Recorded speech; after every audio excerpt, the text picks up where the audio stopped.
It's Matty Fresh on the track up at State.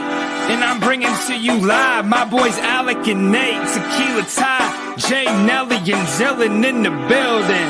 So kick it back, pour the drink. We chillin' because I'm boozing and betting and balling like I'm 2-6 in the blue kicks. Watch me move quick.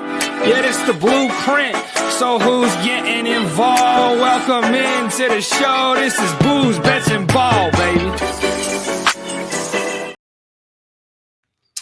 And welcome in to Booze, Bets, and Ball. Two games left to decide Penn State's playoff fate. We're actually recording this as the rankings come out. Some good news for Penn State already, as Illinois came in at 25. So Penn State again has a ranked win. So good for them.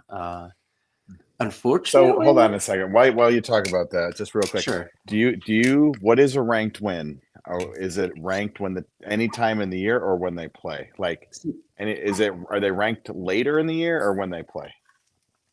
That's like the argument people have all the time, and it's where these SEC talking heads get off talking about how all these other teams beat a top 10 team, and then these teams end up losing 3 or 4 games at the end of the year. Right. And to me, it's what a team is at the end of the year, because then you actually have an idea of how good they are. There's been obviously 2021 is a really good example of this for a lot of reasons. Penn State, I think Wisconsin was ranked when Penn State beat them, and they ended up losing 4 games. Yeah. Obviously, Penn State was number 4 at one point and went 7-5, and that number 3 team, Iowa, that beat Penn State, that, Sean Clifford's healthy, they probably lose that game. They went on to lose 2 or 3 games too. So, how good you really are in the middle of October and late September rarely matters at the end of the season. So I just think looking at it at the end, and I also think in the playoff era where the committee is looking at where they have other teams stacked, and that's how they're kind of counting resumes at the end of the season when they have to make these decisions. I think that the ranking at the end definitely means more than at the time. Obviously, you can beat 2016 Ohio State loses to Penn State.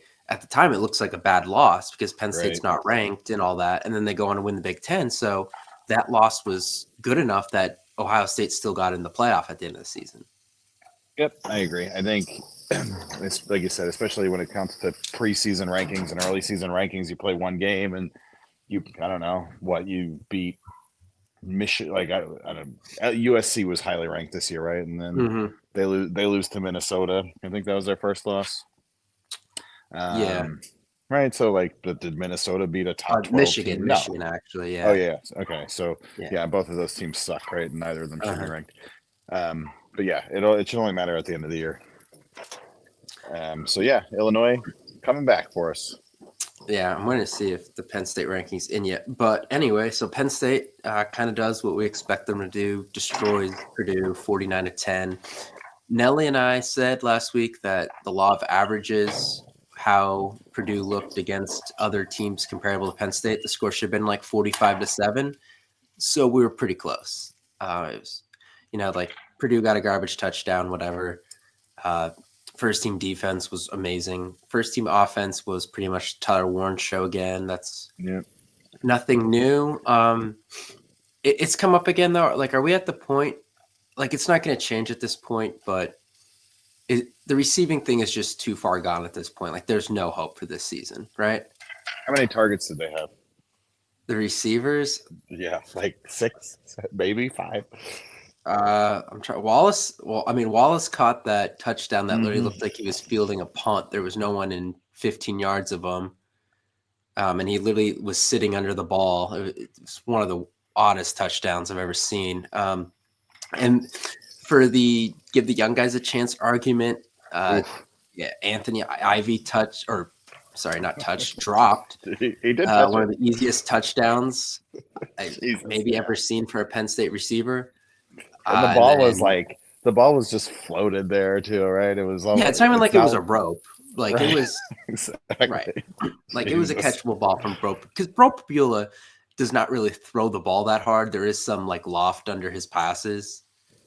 That one was touched right to him. I that was crazy. And then Tassir Denmark has one go off the face mask, which I don't think it would have been a touchdown, but would have at least been a decent game.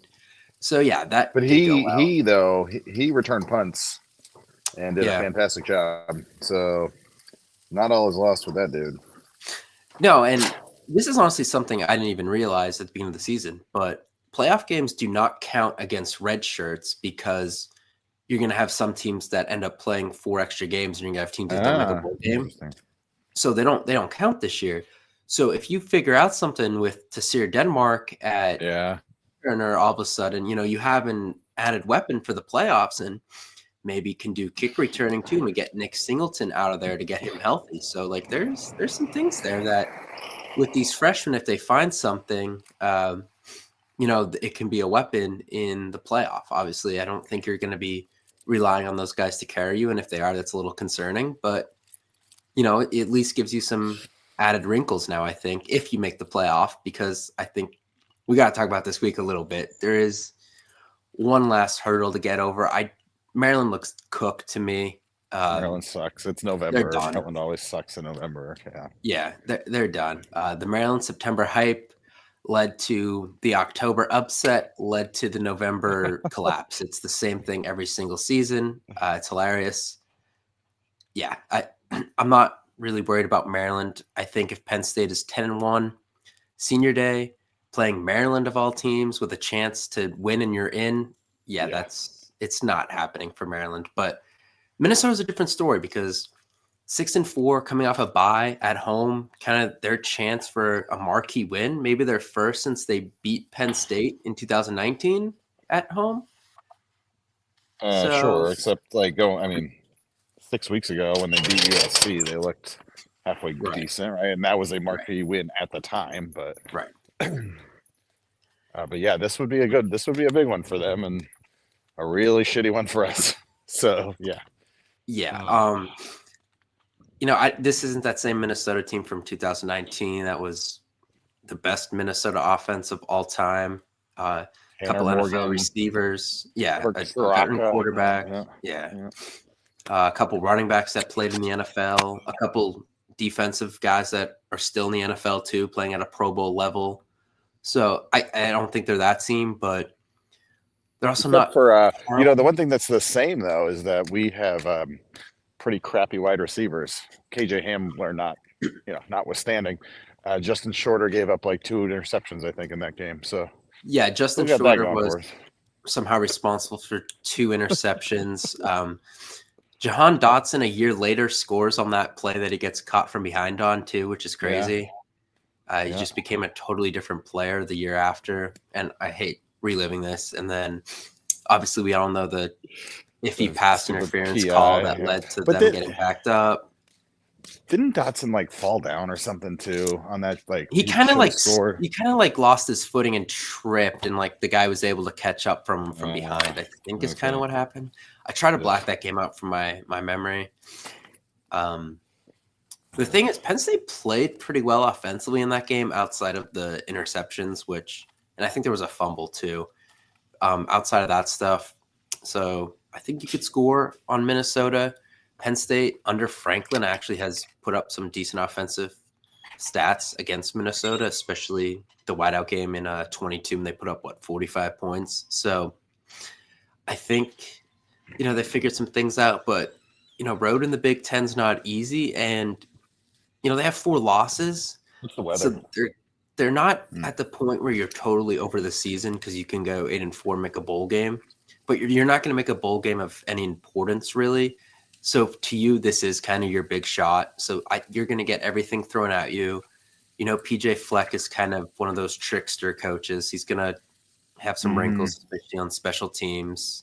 So I think, Penn State has to be ready for all the little nuances that could come at them because Minnesota obviously has nothing to lose and everything to gain. And Penn State has everything to lose.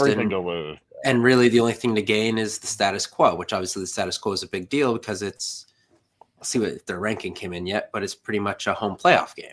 It's got to be 4 or 5 again. I don't know why they dropped. So what were they, 6? Oh no, they're 4. Yeah, they were 4 last week. Okay, I'm trying to. They No, turned into 6. They're 4 this week. Yeah, they were 4th last week too. They turned into the 6th seed because of the Oh, right. Okay, conference that's what you're saying. championship. Yeah. Yeah. You're right. Yeah. Okay, that's what was confusing me. Yeah, that is a little confusing. So Penn State technically is the 4, or is the 4, but technically the 6. Okay, but that's still in line to host a playoff game. So you would think if that holds, they don't lose again, they're in good shape. But obviously Minnesota's a tough team to overcome in some instances. I think where Penn State could get them, though, is the Penn State defense versus the Minnesota offense. They scored 48 against Rhode Island, and they scored 48 against that, trashy Maryland team. That Maryland team we just spent 10 minutes trashing. Everyone else, though, they're only averaging around 21 points a game, and that includes, UNC, Nevada, some not so great teams, USC, who doesn't have a good defense, UCLA. Yeah. So, they haven't played Ohio State or Oregon or Indiana. So they haven't played the top teams in the Big Ten. This will be their first and only instance of doing so. They finished with Wisconsin next week, who, gave Oregon a good run for their money, but is a middle of the God. That's crazy. Like, yeah. If they were a decent team, they would be 10-0 right now, right? Like against, if you just rattled off those teams that they played, so they're not good. Yeah, and what it boils down to. I just get some PTSD because I feel like the last time you and I were picking apart a Minnesota schedule, it was 2019 because both teams were 8-0, and we were like, "Oh, Penn State beat Michigan. Penn State went to Michigan State and won, and Minnesota was playing FCS teams and the Big Ten West, and it didn't matter in that game then." And I'm trying not to do that again. But you know what the difference? Okay, so hold on. Okay. We weren't doing this in 2019, I don't believe, but either way. In the group chat we were, though. Yeah. Okay. And on Twitter and stuff. The difference was, they played shitty teams then, and they were undefeated, right? And they were actually beating them. Now they're playing middling teams, and they're barely 500. Yeah. So one of their wins is against Illinois. Okay, that's a good one. Yeah. That's our best one, right? So that's the best one. But who do they lose to? So they are responsible for Iowa's only road win of the season. Jesus. Yeah. They lost to North Carolina in a game that North Carolina lost their starting quarterback in. They lost at Rutgers this past week, or not this past week because they were on a bye. 2 weeks ago. Yeah, they're but 2 weeks ago. But I mean, they let the Rutgers quarterback, who was not very good, go for 240 yards and 3 touchdowns. So, yeah. So like this is not Tanner Morgan, PJ Fleck. I'd be very curious to see. Well, it is PJ Fleck. I'd be very curious to see what the energy's like because that 2019 game. I mean, it was hopping, right? And it was the first time they broke out that like go for on the jumbotron thing and all that shit. Like they had some swagger and moxie to them that I'm not sure they have now. Yeah, I think that's fair. I think the whole like row the boat thing's pretty dead. It doesn't hit the same it was back then. Right. So yeah, I mean, there's some things to take away from that. I'm comfortably saying Penn State wins. I feel confident saying that. I think it's going to be iffy for a little bit, but I don't see them scoring enough on Penn State. Like they're a very traditional Big Ten West team. Like they scored 17 on North Carolina at home. They only scored 27 on Nevada at home. They scored 14 at home against Iowa. They scored 24 against Michigan, which whatever you say about Michigan, I guess that's okay. They scored 24 against USC, which for USC's defense, I say that's probably an average. They scored 21 on UCLA.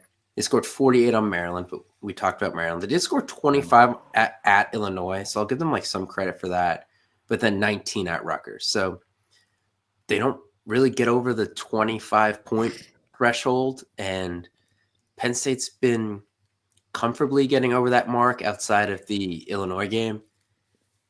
Yeah. So that's kind of the one thing I'll say is and the Ohio State.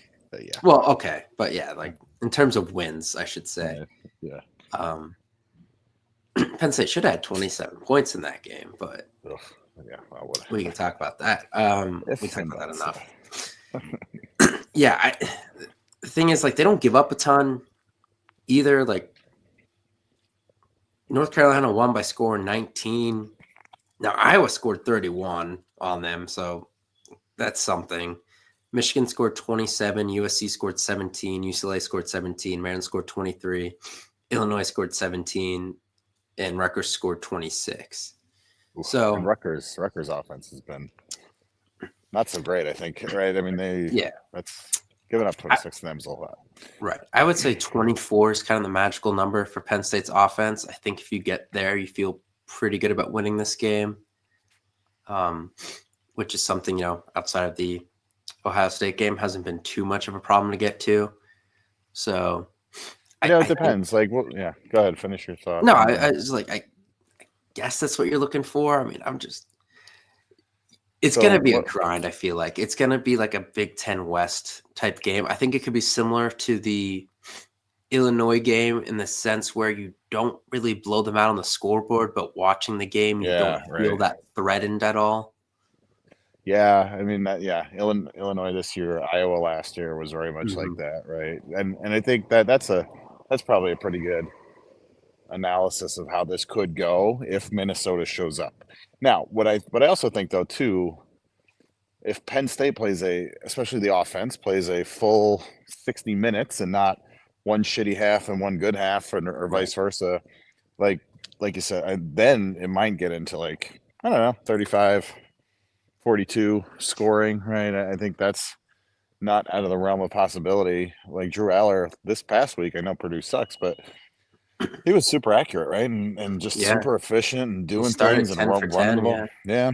So, I mean, if we get that again, even 90% of that, I think they win this game pretty handily. And Kotal Nicky now is mixing things up even more and adding new wrinkles to the Ty Warren kind of wildcat thing, and there's just always more to uncover there, I think. And he'll throw some surprises here. He might not do it against Ohio State or Ole Miss or Georgia or whoever we end up playing in the playoff, but he'll do it here, and we win this game pretty handily. Yeah, and some people have been bitching about Nick Singleton this year, and to a lesser extent, Katron Allen as well. Those two guys really haven't played the last 2 weeks. They do not have the mileage on them that they had the last 2 seasons. This is a game where you can, I think, lean on them. And, they can grind out this game for you, and then you can stash them away again next week maybe and rest them until the playoff game. And then all of a sudden you have 2 pretty rested backs in December for a playoff game. So I think, this is a week you could be aggressive with the 2 of them, which is something they really haven't done. I mean, their impact in the Ohio State game wasn't even that great. So, I mean, we're going back almost a month since they've had a significant impact and have needed to play all 4 quarters. Wow. Yeah, they haven't played all 4 quarters, but Singleton got hurt on the kickoff return or time very early in the 3rd quarter against Washington. And Katron it felt like, I don't know what his stats were, but it felt like he had a lot of carries against Washington until they brought in Corey Smith later in the 4th quarter. Yeah, I mean, they grinded him a little bit till the 4th started, I'd say, and then it was pretty much Corey Smith. They were on defense a lot of that quarter too. They were. That's true. Corey Smith, that looks pretty good. He has become a viable kind of emergency running back, it looks like. Yeah, and they can play him the next 2 games, I'm pretty sure. Oh, right. Without redshirt, yeah. Yeah. Quidden Martin, I think, can only play 1 more. He played in 3 games? I think he did. I think he got into the UCLA game. He got into what was that one game? He was in the USC game for a play or 2. And that trick play gadget. He was on one of those gadget plays. And there was another game too that slipped in mind, but he's been in 3. So okay. Yeah, so I don't know if they use that this week or next week. It might depend on the situation, obviously, but but like you said, he can play in one of the 2 and the playoffs, right? So it's not like he plays it. Yeah, so that's okay. That's pretty good. Yeah, so I think they'll pick their spot with him, and then I think Corey Smith is good to go for the next two. So that helps Prom because after they lost Cam Wallace for the year, that really Yeah. kind of put them in a bind with these two guys because I think they wanted to redshirt them. But at the same time, Nick Singleton and Kaytron Allen need to rest for bigger games and playoff games. So just having two of these guys that you can kind of evenly spread out over the course of the schedule has definitely helped them. Considered like there's been bumps and bruises here and there. There's been a real bad bug all season. I don't know what they do to manage this, but even like with Singleton being kind of limited, but then he comes back, he looks pretty strong against Washington. Like the staff, it seems like, has done a really good job to manage the minor things in the season and keep guys really, really healthy, all things considered. So yeah, looking KJ at Winston, it's the only real major injury they've had. Looking at the injury report from before the Purdue game, it was as low as it's been all year, pretty much. Now you have guys out for the year. Rapollet was supposed to be the backup tight end. Obviously, I just talked about Cam Wallace.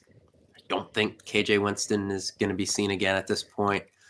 But outside of that, like, we kind of got through those bumps and bruises with Dom DeLuca and Tony Rojas and Denai Dennis Sutton. So you have those guys back, kind of to full strength. And I think they're at full strength at cornerback too. I know a couple of those guys went out with some minor injuries in the Purdue game, and obviously you're just holding guys out at that point because of the score. But other than that, they're about as healthy as I think they can hope for this late in the season, which is a big thing. It is. And especially because, you might need your starters to go into the fourth quarter this week, which is something they haven't done in 2 games now and, a couple games before the Ohio State game. So definitely a little change of pace here for them, but it's pretty much okay, though. Like, I mean, you'd rather have it this way where, like, oh my God, they haven't played in any fourth quarters, right? And they're pretty healthy. Then you could say, oh my God, these guys have grinded out games all year and they'll do it again, right? I mean, this is a much preferable situation to be in, obviously. So I think they've managed the shit out of this year, probably as good as that staff has ever done. So kudos to them. Yeah, so and real quick, as of today, if the playoff was today, Penn State would host Georgia. Oof. I don't know what you think about that, but what? I don't know what you think about that, but well, I watched last weekend.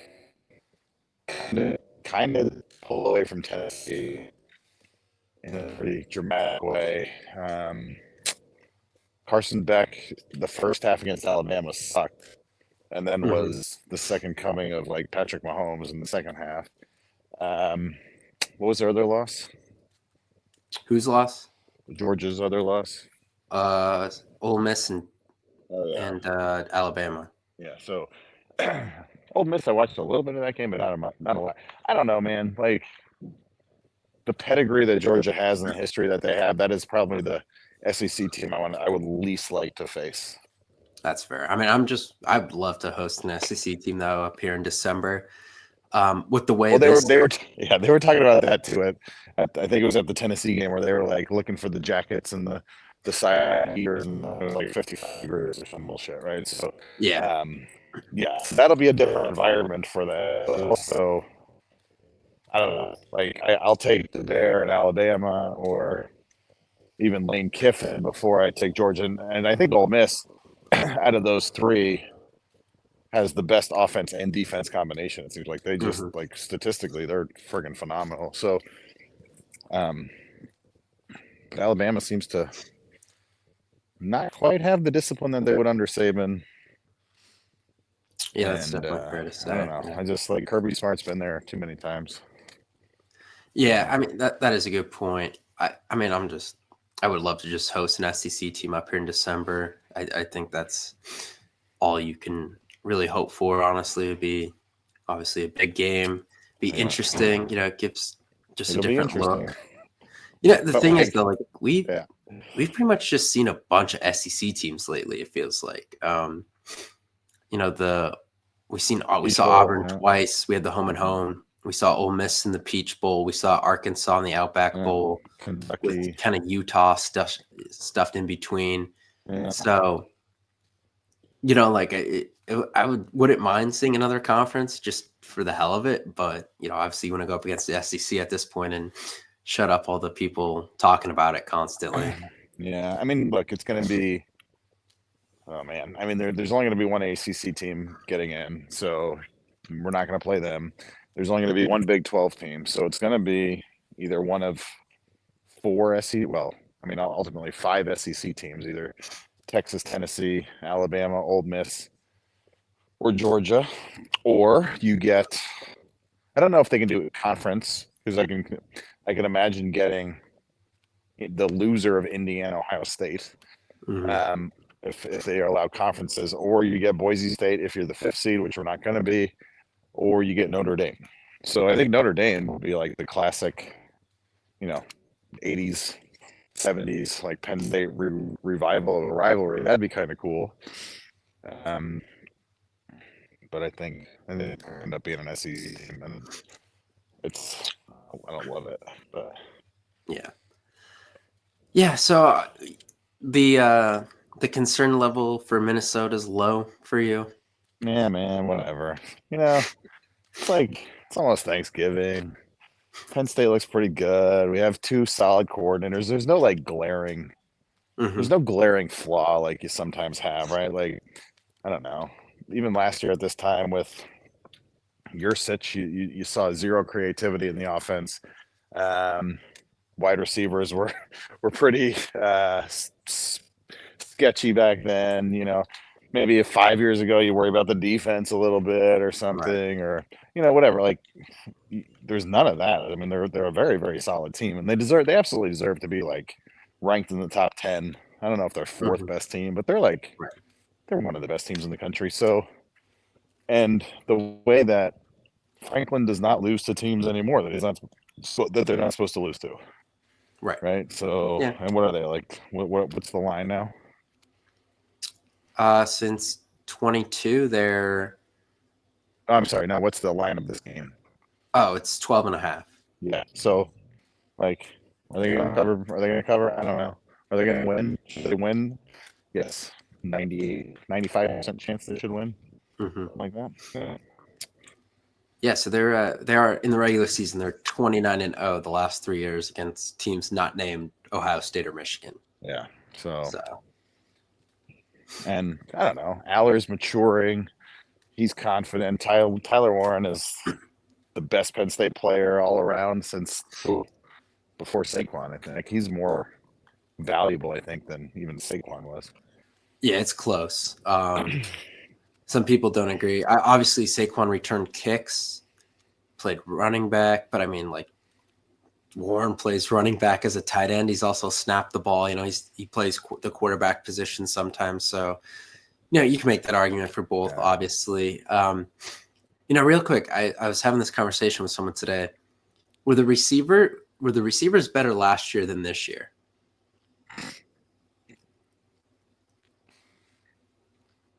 So I mean, no. I feel like okay.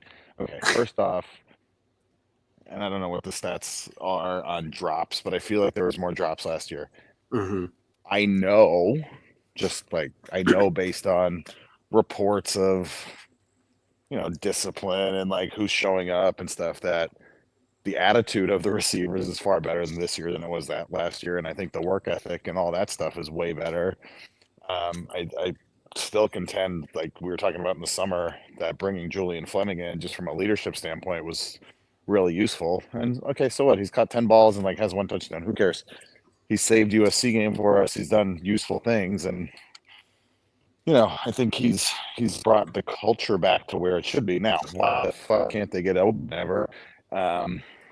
Like, why are they constantly covered? I don't know, but that's the next thing to fix. But like, I'd rather have the guys that at least are there with an attitude, working hard, than what we had last year, which seemed like that kind of fell by the wayside a little bit. So. That's fair. Yeah, I get that. And I think I don't know, like if you had the guys from last year, in this system, I think you can make the argument those guys last year were maybe a little more. There's a little more talent in there, especially with Keandre Lambert-Smith. Like 2022 Keandre Lambert-Smith yeah, was way better. Like I would take him and Tinsley in that 2022 group over this one in a heartbeat, right? But right. like I think last year, I don't know what happened, but it just got super toxic. Yeah, it seemed like so. Yeah, that's fair. So I'm gonna go 27-14 for this game. I think that's a fair score for both sides. Maybe it's 27-7 midway through the fourth quarter, something like that. I think this will be a game Penn State doesn't really pull away, but you never feel like they're going to lose. They've had a couple of those this year, and I kind of feel the same way with this one. Both sides of the ball have done a pretty good job of just controlling the line of scrimmage and controlling the clock and kind of getting these games over with, not really looking to, run it up, do a track meet, more just grind it out. And I think this will be another instance of that. I'll say 31-13. I think that, I don't know. I think we score a little bit more. I like, maybe they have a couple of field goal opportunities or something. Maybe, maybe even Minnesota goes up 3-0, right? And it's like the group chat melts down because of certain individuals. But at the end of the day, I think they find a way to pull this out, and I'll say they cover. I don't know. All right. I'm the eternal optimist, though, too. I thought I did pick against them against Ohio State, so whatever, going 10-0 right now. So yeah, all right. Well, so did I. So yeah, we gotta keep this going. That was more like trying to reverse jinx, though. I was, but at the same time, I kind of just said that so people get off my case because I'm never picking Penn State to beat Ohio State until I see it again. Especially, he had whatever. I don't want to get into this. Two chances on the 3, and you get 0 points. But anyway, we'll be back next week, hopefully talking about Penn State getting win number 10 and being just one game away from making the playoff. That's all we really care about at this point. So we'll be back next week to talk about that. Thanks, buddy. Have a great day. Talk soon. Oh, you too. Yeah. Bye.